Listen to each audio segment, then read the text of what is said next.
up, guys? I'm Brian Latimer here. I'm going to give you a short recap on my tournament at Pickwick Lake in Alabama. That was our fourth stop of the tour this year. It's one of the TVA Tennessee River impoundments.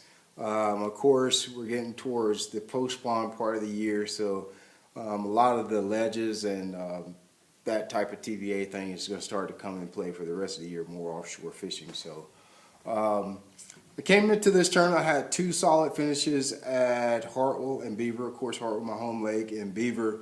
That's my first time at Beaver. I'm going to consider it a home lake because it fishes a lot like here at home. You know, there's a lot of pattern fishing. You find a little deal and you can run with it throughout the day. You find them on secondary points, rock bluffs, whatever, and you can duplicate that bite throughout the day. So that's a place I think I'm going to enjoy. Usually the tour goes there about every year. I think I'm going to enjoy fishing there because it just sets up for the way that I've learned how to fish over the years. So Okeechobee, we stay in a fight all the time. Okeechobee, I like fishing there.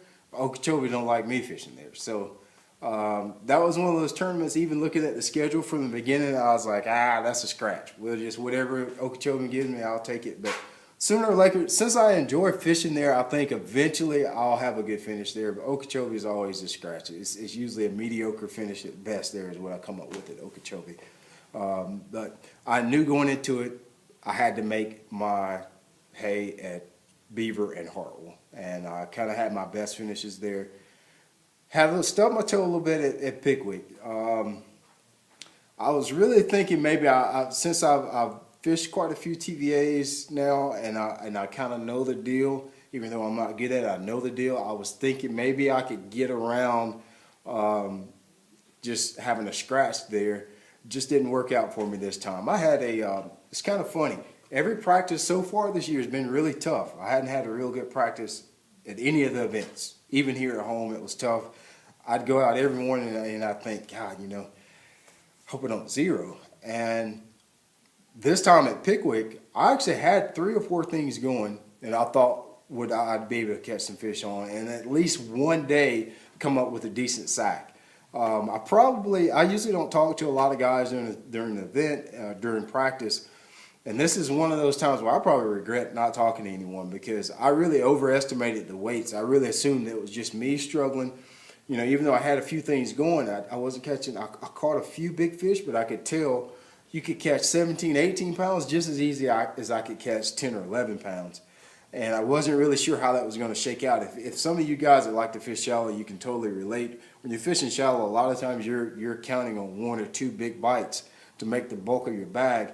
And I know I could easily go from the low teens to 10 or 12 pounds to 18 or 19 if 1 or 2, I made 2 or 3 of the right turns and got a good bite. But for whatever reason, this was one of those times that happens to all of us. None of the 3 things that I figured out in practice worked out for me. I had a little frog deal that I was working. I caught a couple nice fish on, not a lot of bites, but I had some good quality there. I had a little swim jig deal going. And I also had a little bit of a shad spawn. I didn't realize it at the time that it was a shad spawn because I'm new to that type of deal. I had a little grass flat where I was catching them actually on a big worm, but it turns out it was actually a shad spawn going. I think if I caught onto that, I would have done a lot better on that particular area. And I had a little area right at the ramp where I was catching some fish on a Ned rig. Actually, some solid fish, for a Ned rig style presentation. There were some pretty solid fish. I actually caught a 5-pounder on a 3-inch Ned rig from Z-Man Hula Stick. You got to try that if you haven't.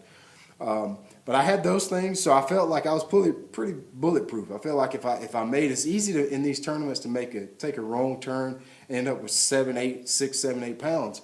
But I felt like if I did that one day, I could really analyze what happened, make a turnaround, and have a good bag the next day. And it just didn't work out for me this time. First day I only ended up weighing 3 fish, and 2 of those fish I had before the tournament even finished blasting off. I had a little deal right at the ramp, and I caught 2 fish within the first 30 minutes, 2 keepers. I did catch probably 15 or so on that stretch of bank. They just weren't keepers. That 15-inch limit at Pickwick, so they just weren't keepers, so I wasn't able to weigh them. And so I had that going. I had 2 keepers, really felt good about the day, and I went to my frog fish that I had in the back of Bear Creek So I ran there 40 miles up that way, went up there.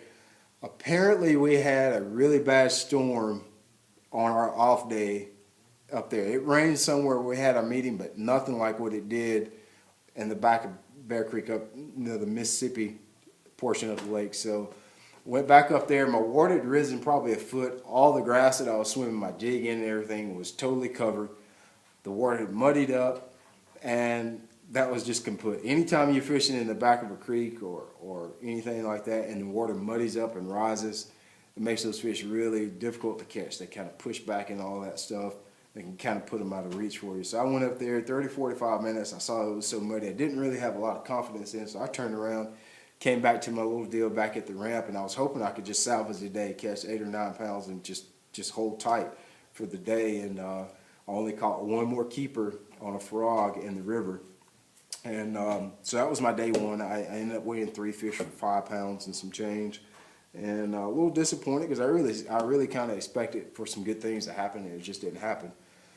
So day 2, I went out, just tried to really think about what happened the first day. A lot of times you just miss if you miss one little detail during the day, it can be the difference from you having a really great day and then just a terrible day.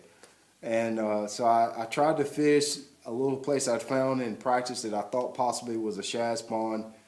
I went there. It was another competitor there that did very well the first day, and I caught him again the second day, even better. And I just had to sit there and watch him blast him right there in front of me.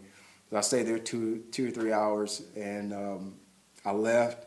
And I ended up fishing just the river right there at Florence.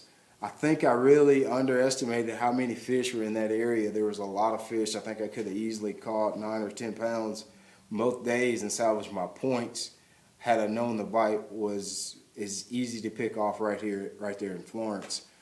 Just throwing a shaky head down the bank on the river.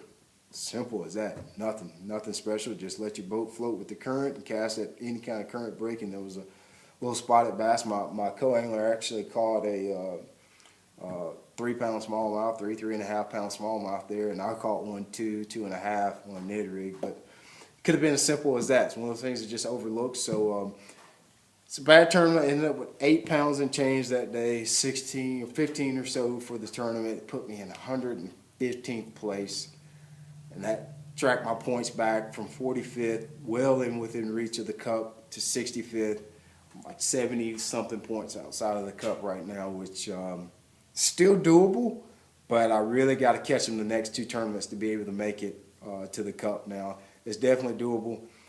Kentucky Lake's another TVA. That's our next stop, Kentucky Lake, Paris, Tennessee, I think it is. Can't tell you what's going to happen. I have truly and honestly never caught any bass on a true TVA ledge. Of course, we catch them deep here at home because that's the kind of lake we live on, but that type of deep fishing is totally different in my mind. So we're going to have a challenge ahead of us. I think Champlain will be a good event for me. I've been there before. I like the way it fishes. I understand it now. It's not as good as what everybody will tell you it is. It's a cool lake, cool place. It's great if you find them, but there's a lot of dead water at Champlain. And I think I've got it by the shirt tail of where those dead areas are and where the good areas are, and I just plan to spend my 3 days in those good areas. So those are our next 2 events. I think Kentucky Lake is where I really got to make it happen at. If I can get by that one, I'm going to need a solid finish. Heck, why not just try to win the thing? But that's our next 2 tournaments. I really appreciate your support. Keep watching. I'll try to do these recaps a little bit more often. And wish me luck. I really need to make that cut because we need the money.